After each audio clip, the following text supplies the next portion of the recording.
Ever watched a legend stumble and felt that unsettling jolt in your gut? That moment when you wonder if greatness has an expiration date? That's the sensation flooding social feeds right now as Lewis Hamilton, owner of 7 world titles and more Grand Prix victories than some teams have points, straps into a scarlet cockpit instead of the silver one that made him a household name. 2 lukewarm race results, a handful of offline apexes, and the mainstream chorus is already chanting, "washed up." But before you let that headline harden into belief, consider this. What if every scruffy lap you've seen so far is not evidence of decline, but the raw rehearsal for Ferrari's next golden era? Picture a master chess player sacrificing pawns in the opening because he can already visualize checkmate 20 moves ahead. That's the scale of calculation unfolding in Maranello. Ferrari didn't sign Hamilton for nostalgia or merchandising. They hired him as a human algorithm, a walking data bank capable of turning a regulation shake-up into a dynasty. The uncomfortable truth is that genuine reinvention always looks messy from the outside. Lap charts dip, podiums vanish, critics circle. Yet inside the factory, late at night, telemetry whispers a different story, one of incremental gains, new reflexes forming, and a red car being sculpted for rules that haven't even gone to print. So here's the challenge. Instead of asking, has Hamilton lost it?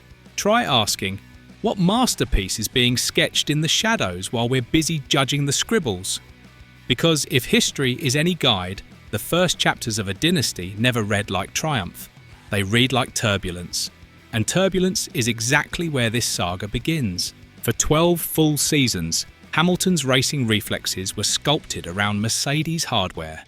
Over 9,000 Grand Prix laps taught him how a W Series car wants to brake late, pivot on the rear axle, and rocket away. Drop that muscle memory into the SF25, and it's like asking a concert pianist to swap to a left-handed keyboard overnight. Ferrari's latest chassis thrives on aggressive front-end bite and a planted tail. Its Brembo brakes grab earlier, and the hybrid power unit delivers torque in a very different wave. Muscle memory that once screamed "attack the entry" now has to whisper "protect the nose." No driver, no matter how decorated, reprograms 12 years of instinct in 2 winter tests. And yet, that's exactly the expectation the highlight shows keep selling. Sports scientists call it plasticity under pressure. Every lap, Hamilton is forcing his brain to overwrite the handwritten note that says, brake at 100 meters, trail hard, plant throttle. In the Ferrari, the stopping phase starts 5 meters sooner. The trail brake taper is softer to protect the front tires, and the hybrid deployment waits until the steering wheel is almost straight. Multiply that micro adjustment by over 50 corners per race, and the neurological workload is staggering. He openly admits the SF25 demands a completely different driving style, especially under braking and rotation into slow bends. Those missed apexes you see on television? They're neurons still learning a new dance. Ferrari is more than an F1 entry. It's an Italian state of mind. Monday debriefs begin with espresso strong enough to restart a power unit. Engineers talk with their hands. Enzo's portrait seems to judge every slide of the aero model. Hamilton arrives from the hyper-structured British-German efficiency of Brackley into debates that feel closer to animated family dinners than boardroom briefings. Yet within that theatrical rhythm lies decades of race-winning intuition. To harness it, the newcomer must earn trust, learn the unwritten rules, and crucially, teach Maranello how he thinks. Culture isn't built by PowerPoints. It forms in late-night simulator runs, shared jokes in a wind tunnel corridor, and the first time a tyre engineer starts finishing a driver's sentences. That chemistry clock is still ticking. Scroll any comment thread and someone insists Ferrari is protecting Leclerc with better parts. Reality check. The Scuderia is spending tens of millions on Hamilton's contract, simulator program, and bespoke engineering support. Setting fire to that investment would be financial arson. In the cost cap era, the FIA scans component barcodes every weekend. Fielding unequal machinery would be caught faster than a pit lane speeding penalty. What look like performance gaps are almost always adaptation gaps. Subtle steering wheel settings, brake temperatures, corner entry habits that still carry a Mercedes accent. Sabotage makes a juicy headline. Data tells a quieter story. Active aero, 50-50 hybrid power, lower drag, no DRS. 2026 will flip the competitive order like 2014 did. Whenever a new rulebook lands, the squad that interprets it first tends to dominate for years. Ferrari plans to be that squad. Team principal Fred Vasseur has already ring-fenced a design cell, wind tunnel hours, and simulator pipelines dedicated solely to the 2026 car. He'll decide exactly when to shift the bulk of resources after the first 4 or 5 races of this campaign. Meanwhile, another department continues polishing the SF25 so the Scuderia doesn't bleed points in the present. That split strategy might look messy on paper, but it's 4-dimensional chess in practice. 7 titles came from more than raw pace. Hamilton became Mercedes' most valuable development sensor. He felt tyre degradation before sensors did. He nudged aero teams toward floor concepts and reimagined brake-by-wire calibration long before the data traced the pattern. Ferrari bought that software as much as they bought the human. In private simulator sessions, he's mapping battery deployment curves for the hybrid future, pressure testing system logic, translating a dozen seasons of Mercedes know-how into Maranello speak.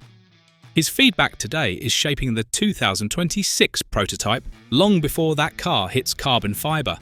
Take the Saudi Arabian Grand Prix. Hamilton finished 7th, more than 30 seconds off teammate Charles Leclerc. On paper, that's brutal. Underneath, telemetry showed he picked up 1/10 of a second in every mid-speed corner compared with Friday, found a cleaner brake release, and trimmed battery usage by 4%. Those microscopic wins never trend on social media, yet they're bricks in a foundation. A week later in Suzuka, he nailed his first top 3 qualifying sector in the SF25. 1 corner, 1 sector, 1 stint at a time. The gains accumulate. Development isn't linear, it's a mosaic being assembled while the cameras roll. History favours teams that willingly swallow short-term pain for rule change glory. Red Bull's reliability-plagued RB5 in 2009 laid the groundwork for 4 straight titles. Mercedes' anonymous W04 of 2013 became the template for the turbo-hybrid juggernaut. Ferrari and Hamilton are attempting the same playbook. 2025 is their sandbox year. 2026 is the launchpad. By then, Hamilton will have absorbed Ferrari's culture. The design office will have weaponized his feedback, and a fresh rulebook will flatten whatever advantage Red Bull or McLaren currently enjoy. Hamilton didn't join Ferrari for a final victory lap. He signed on to carve his name into a second dynasty, this time in Rosso Corsa. When next Sunday's broadcast scrolls the finishing order and Hamilton isn't on the podium, resist the reflex to type "washed" in the comments. What you're witnessing is chapter 1 of a longer epic, a champion rewiring 12 years of instinct, a team splitting its brain between today and a seismic rule change, and an alliance quietly forging the car that could define Formula One's next era. Dynasties rarely announce themselves with fireworks. They germinate in the grind inside wind tunnels, through late-night debriefs, in the silent hours when telemetry murmurs louder than headlines. Those 7th-place finishes are not the story, they're the tuition fee. The real tale begins when the lights go out in 2026 and the car Hamilton helped design finally gets to roar. So before you write him off, ask yourself, are you tracking lap charts or watching the birth of something much bigger? If you enjoyed the video, feel free to hit that like button and subscribe for more. Got thoughts or questions? Drop them in the comments. I'd love to hear from you. Thanks for hanging out, and I'll see you in the next one.